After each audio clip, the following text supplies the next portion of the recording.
All right, there are going to be plenty of champagne flowing, of course, New Year's Eve. My next guest, executive from one of the largest family-controlled champagne houses, tells us all how to select the best bubbly. That's next. Yes, confettis, noisemakers, and of course champagne. 3 hallmarks of a New Year's Eve celebration. My next guest's company has been making bubbly for more than 200 years. Michelle DeFeo is Executive Vice President at Laurent Perrier USA. Thank you very much for being here, Michelle. It's great to see you. Happy New Year. Happy New Year to you too. Is there any, let's start off with just talking about the idea that champagne comes from a specific region in France, and you can't come from anywhere else and call yourself champagne, right? That's absolutely true. And not only is champagne from a specific place, but there are a number of rules that govern exactly what is in a bottle of champagne. So not is it just from France, from a specific area, but it also has to have normally 3 specific grapes in it. Predominantly Chardonnay and Pinot Noir are the 2 major grapes. So when we talk about things like Prosecco or Cava, those are completely different grapes altogether. So you're not really comparing just, it's not a question of is a rose by any other name is sweet. You're not even really comparing roses. You're comparing maybe a daisy that is Prosecco to a rose that is champagne. They're very different. Help me understand, how do you get it to be so bubbly? Well, it's a complex chemical process, but it basically undergoes secondary fermentation. So when yeast eats sugar, it equals alcohol and carbon dioxide when you make wine. For champagne, we actually trap those bubbles in the bottle. And specifically for champagne, we trap those bubbles, in the bottle in which it will be sold. And that's actually different from other things like Prosecco and Cava, which are actually made bubbly in a big tank, where they pressurize the tank until the wine starts to bubble. In champagne, the only way that we get the bubbles in there is to keep it under pressure in this bottle for anywhere from 2 years to, as we'll see in some of these wines, 15 years. Now, one of the things about those bubbles is they have to be of a certain consistency and they have to be of a certain lightness, because people keep talking about the bubbliness of a champagne. What are some of the rules governing how to understand this? Well, it's the fineness and the elegance. And there's basically 3 ways to get bubbles in a bottle. One is that you can just inject carbon dioxide. That's how we have soda. Right. And of course, the second way is to the tank method that I mentioned earlier. And the third way is the champenoise method, which actually creates that secondary fermentation in the bottle. Those 3 processes, each one creates a consecutively finer bubble. So a big bubble like you would have in a glass of Coke is very different from a very, very fine bead or bubble that you would have in a glass of true champagne. I like that word, the bead that is in the bubble. All right, the bead in the bottle. I know you brought some bottles with us, and I'm just wondering if you could go through them to explain to people what the differences are. Sure. Well, Laurent Perrier, as you mentioned, has been around for 200 years. We create a number of different styles of champagne, and there's a champagne kind for every palate.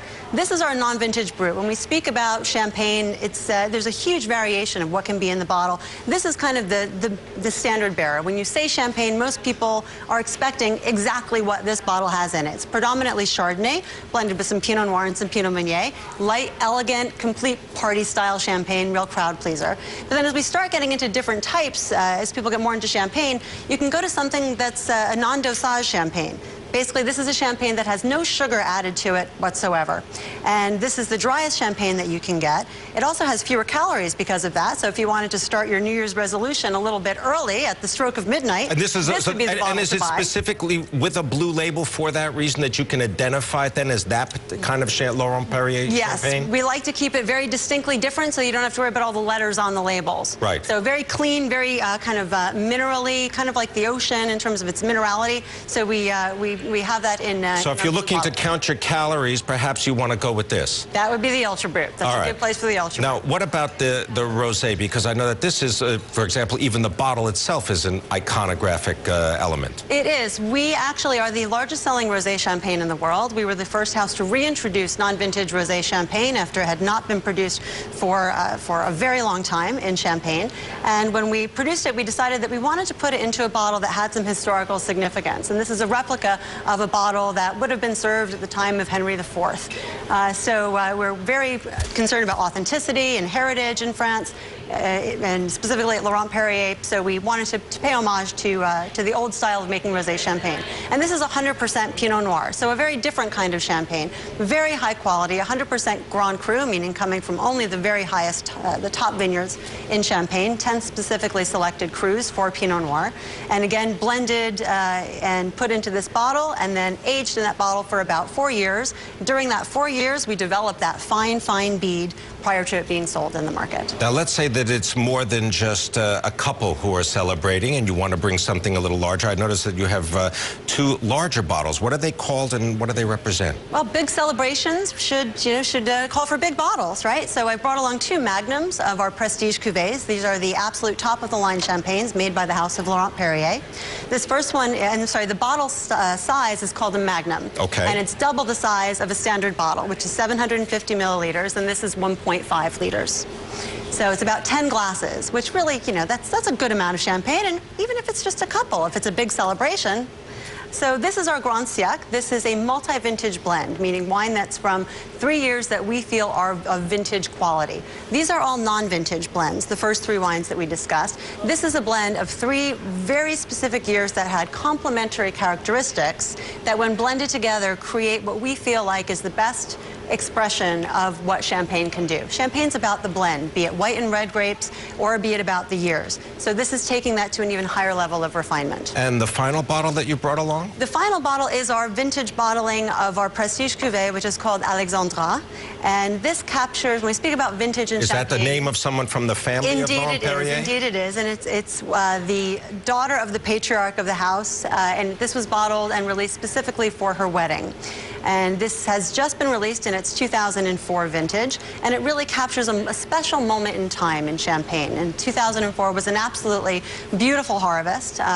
It was difficult in the beginning, but it came through as being something truly memorable. So it's not common that we would bottle a vintage champagne at Laurent Perrier, but there was truly something special about 2004 that we felt was worth commemorating and also elevating to the status of our prestige cuvée, which is our Rosé Cuvée Alexandra. Now, what does it cost to commemorate New Year's Eve? Just give us the range of prices from the top to the, well, I want to say bottom, but to the less expensive. Sure. Well, in the Magnum format, we're looking at about $750 for Alexandra and Magnum, about half of that for the regular size bottle. Well, if you've got 10 people, so that's $75 a person. A bargain, right? And then if it's a little bit of maybe a less elaborate celebration, our regular non-vintage brut is about $40 per bottle. I want to thank you very much for being here. I thought you were going to be a very popular person around now. I hope so. Thank you very much. Thank you so much. Happy New Year. Happy New Year from Laurent Perrier U.S.